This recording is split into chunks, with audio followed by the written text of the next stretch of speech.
Hello everyone, welcome to Sipika Social Science classes. So student, today we'll discuss our new topic that is very important topic, that accountable, responsive and legitimate government. इसका direct question आता है, how does democracy produce an accountable, responsive and legitimate government, or why do we prefer democracy, explain any 4 reasons, या why is democratic government known as accountable government, या मतलब अलग अलग topic को अलग अलग डिफरेंटली भी पूछा जा सकता है। 3 मार्क का क्वेश्चन भी कवर हो जाता है इसमें कि अकाउंटेबल गवर्नमेंट क्या है, या रिस्पॉन्सिव गवर्नमेंट क्या है, या लेजिटिमेट गवर्नमेंट है। तो आपने इस टॉपिक को बहुत ही ध्यान से सुनना है। You have to listen it very carefully and you have to take all the notes from this also. जैसे मैं आपको समझा रही हूँ यहीं से आपने नोट्स को कॉपी करना है और सेम एज इट इज़ आप पेपर में लिख के आओगे तो आपको पूरे 5 मार्क्स मिल जाएंगे। तो ये है हमारे पॉलिटिकल आउटकम्स। जैसे पॉलिटिकल आउटकम्स थे और इकोनॉमिक आउटकम्स हैं, सोशल आउटकम्स हैं। तो अभी हम जो टॉपिक कर रहे हैं वो पॉलिटिकल आउटकम्स के बारे में देख रहे हैं कि हमने डेमोक्रेसी को जो ऑप्ट किया है तो उसके पॉलिटिकल आउटकम्स कैसे निकलते हैं, क्या उसके पॉलिटिकल रिजल्ट्स हैं।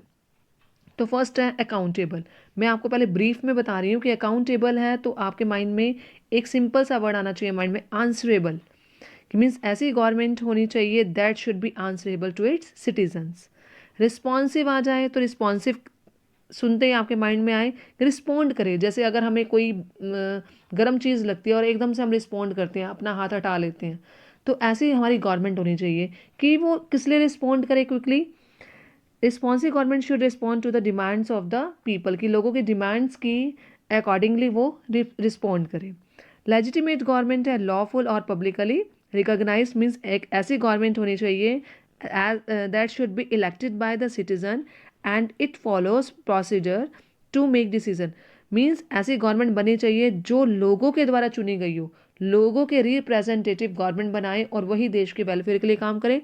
और जो गवर्नमेंट बने और वो डिसीजन ले, that should B that decision should be taken by the proper procedure and proper norms.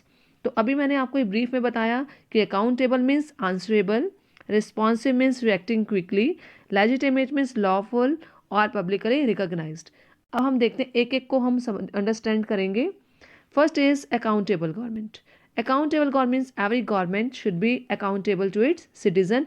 Accountable का मतलब क्या है कि लोगों की विशेष के अकॉर्डिंग चले, लोगों की डिमांड्स के अकॉर्डिंग वर्क करे, और लोग जैसे चाहते हैं, लोग अगर कोई कुछ क्वेश्चनिंग पूछ रहे हैं कि गवर्नमेंट कैसे वर्क कर रही है, क्या चल रहा है, तो गवर्नमेंट को आंसर देना पड़ेगा। लोगों के जवाब का जवाबदेही, आंसरेबल मतलब होता है जवाबदेही दे करना।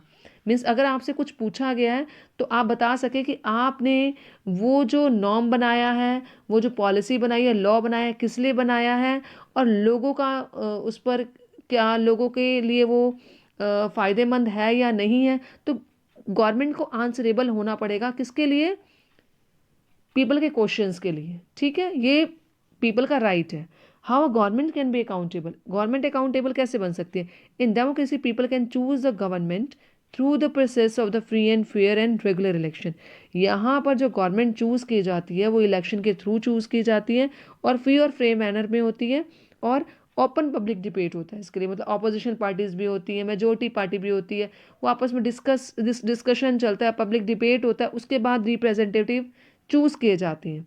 अब if the government ignores the people's demand, अगर गवर्नमेंट लोगों के विशेष के अकॉर्डिंग वर्क नहीं करती, means in a democracy people elect their representatives who form government, and if they don't work according to the wishes of the people have right to change them. कि अगर government लोगों की demands को ignore करेगी और लोगों के विशेष के अकॉर्डिंग काम नहीं करेगी, तो लोगों के पास राइट है उसको नेक्स्ट जनरल इलेक्शन में वो क्या कर देंगे, हटा देंगे। इसलिए जो गवर्नमेंट है उसको आंसरेबल होना पड़ेगा, और which is required to justify its action और डिसीजन, जो अपने एक्शन और अपने डिसीजन को भी जस्टिफाई कर सके कि ये काम हमने किया किस लिए किया है। अगर अगर लोग पूछते हैं तो गवर्नमेंट को उस चीज़ के लिए आंसरेबल होना चाहिए। और Indian government is a answerable to the parliament. अब नेक्स्ट है हमारा रिस्पॉन्सिव गवर्नमेंट। रिस्पॉन्सिव गवर्नमेंट में मैंने क्या कहा था, रिस्पॉन्ड क्विकली, कि जल्दी से रिएक्ट करे।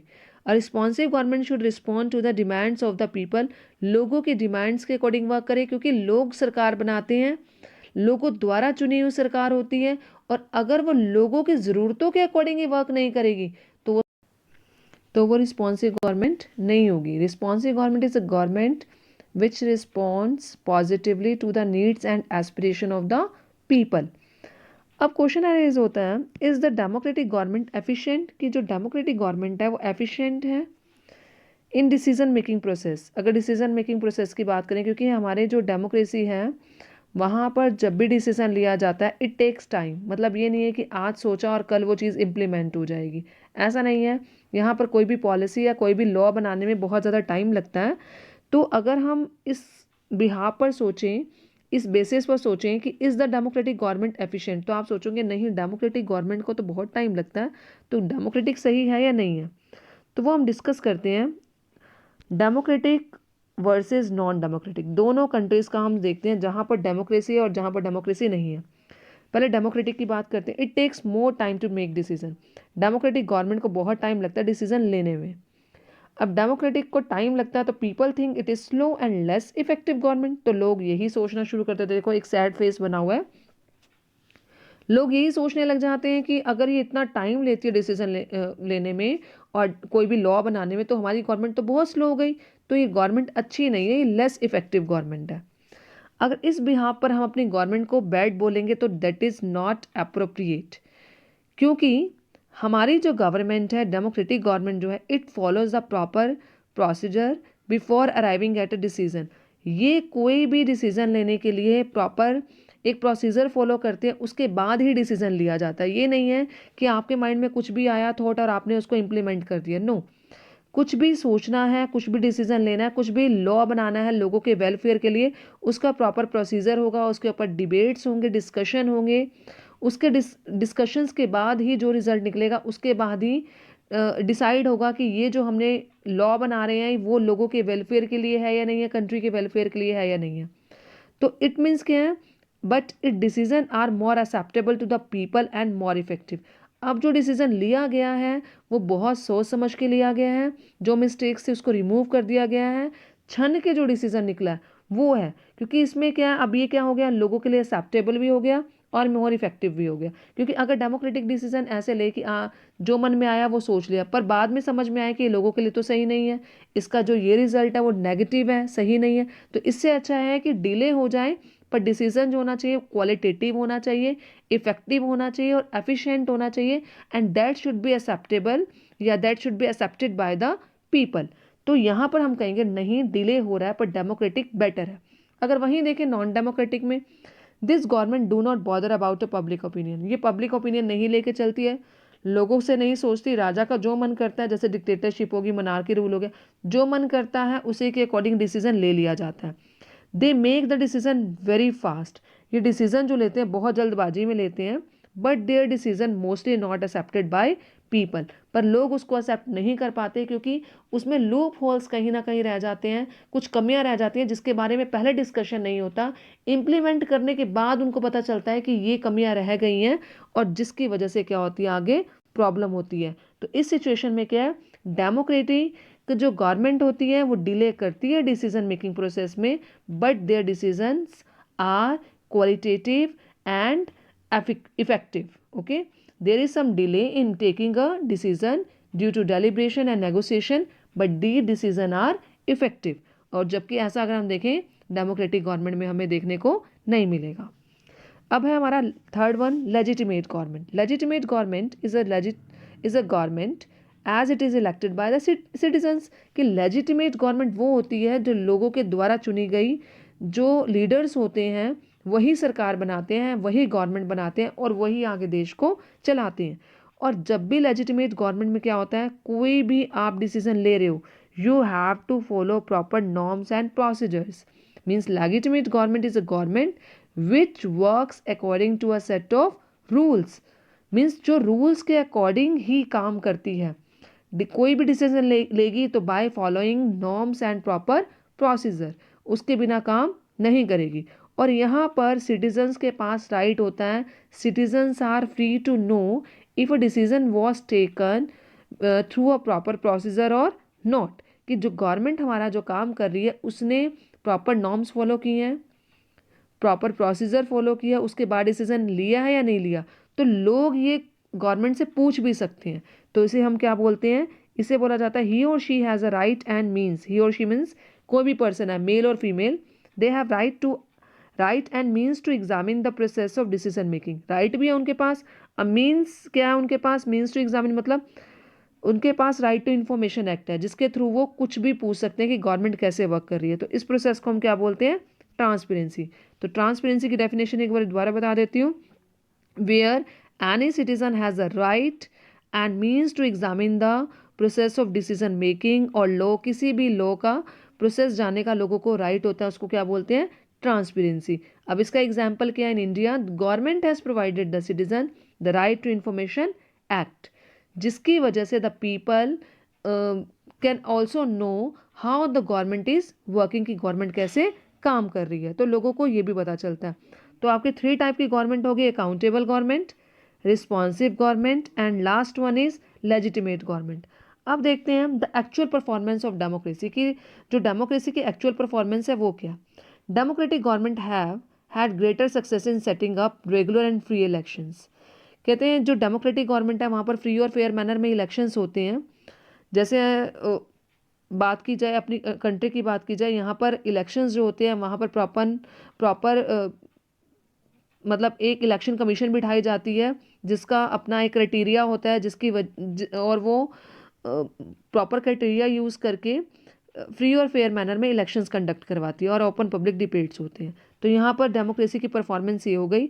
But most democracies do not have a very good record in information sharing with citizens. पर कई कंट्रीज ऐसी हैं जो अपने लोगों के साथ, मतलब डेमोक्रेटिक होने के बावजूद वो अपने लोगों के साथ, अपने सिटीजन्स के साथ इंफॉर्मेशन शेयर नहीं करती है।